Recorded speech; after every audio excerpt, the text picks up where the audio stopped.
আসসালামু আলাইকুম রহমতুল্লাহ। সম্মানিত দিনী ভাই বোনেরা, আপনারা স্ক্রিনের উপরে দেখতে পাচ্ছেন ওস্তাদ আব্দুর রাজ্জাক বিন ইউসুফ হাফিজাহুল্লাহ। গত রাত্রে এক প্রোগ্রামের যাওয়ার মুহূর্তে সিএনজির সঙ্গে অ্যাক্সিডেন্ট হয়েছে। সিএনজির 2টি মানুষ আহত রয়েছে।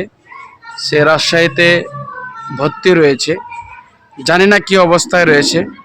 আল্লাহ সুস্থ দান করুক। আমার প্রিয় ওস্তাদ আব্দুর রাজ্জাক বিন ইউসুফ হাফিজাহুল্লাহ, উনিও আহত হয়েছেন হালকা ধরনের।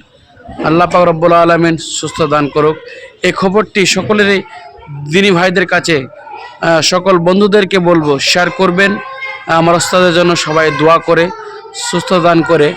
যদি বাংলাদেশের মাটিতে বেদাত এবং শিরিক মুক্ত রাখার বড় মাধ্যম হচ্ছে আব্দুর রাজ্জাক বিন ইউসুফ, তার বিরোধিতা করে থাকেন।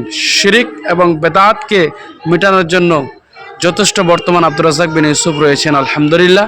তাই এই ভিডিওটি বেশি বেশি করে শেয়ার করবেন।